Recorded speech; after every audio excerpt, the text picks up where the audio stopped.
Hi there. I wanted to address the Indian community of Christians, be it Protestants, Catholics, non denominational, etc. Especially the ones who have come out in support of Charlie Kirk and their family and the outpour of mourning that came across on the internet. It's to you folks that I address this. I have a few questions. I believe it's been enough time between his death and his public funeral, ample enough time for me to collect my thoughts. I have one question for you guys. Have you no shame?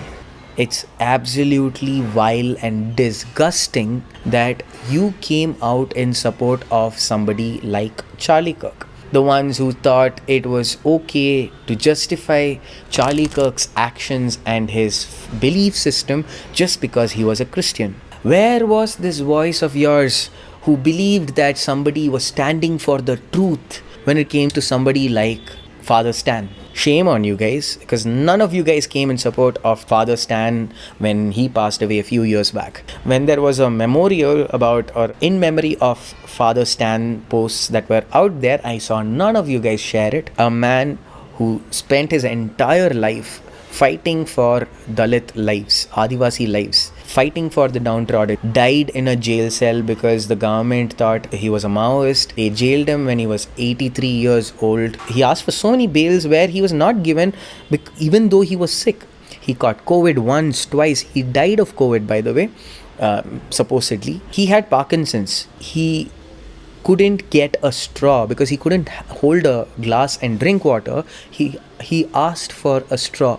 He didn't get a straw for 2 months. And we have people like Asaram Bapu getting bail for medical reasons and stepping out whenever the he wants. That's the kind of justice system we are currently living in. And I also see the defense of Asaram Bapu being, oh, that's the medical purpose. Where did this medical thing come up when it was for Father Stan? It is shame on the Christian community bootlicking this white racist guy. You do not have the brain processing power to otherwise be taken really seriously. That you were not smart enough to be able to get in on your own. Black Americans are about 13 to 14% of the population. Yes, but half of all prisoners are black. Wrong. Just 38% of America's prison population is black. That's according to the U.S. government. But it makes you wonder why Charlie feels the need to add an additional 12% to the black prison population. Could it be because his bigoted talking points only work if he exaggerates? If Charlie were actually looking for the race that makes up half the prison population in the U.S., he'd look no further than white people at 57%. Exactly. So blacks commit more crimes than whites do. Wrong. The word "so" is doing a lot of heavy lifting in that sentence. Exactly. So blacks commit more crimes. He's saying "so" as in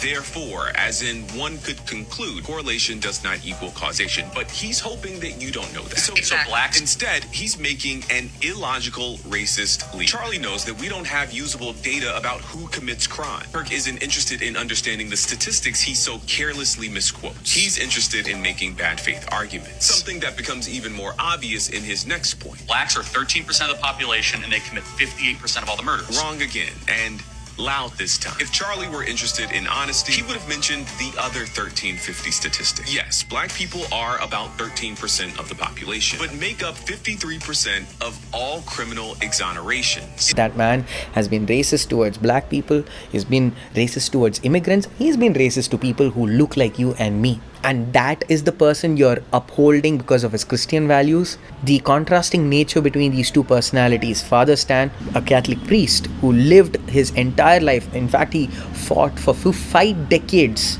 for Adivasi folks and their rights.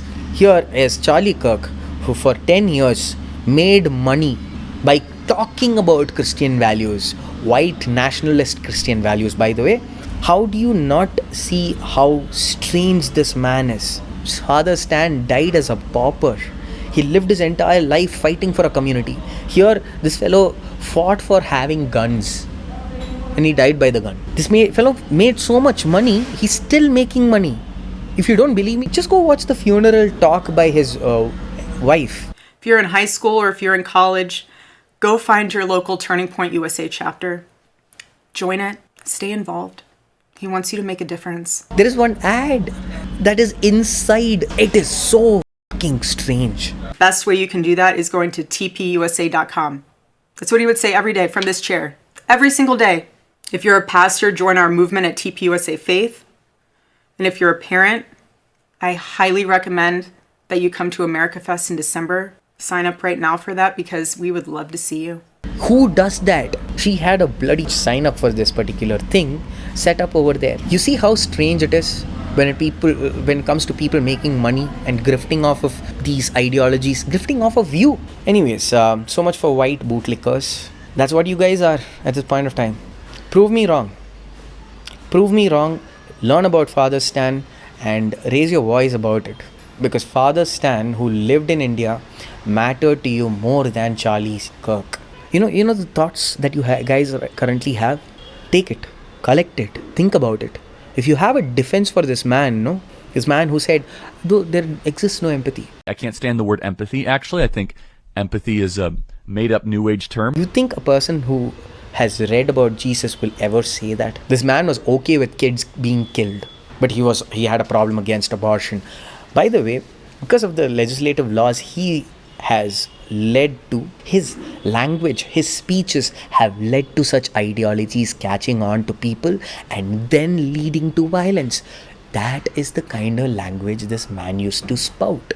That's why I think he is a vile human being. Oh yeah, he never went and used a gun or a fucking knife, but he used his words to spew hatred.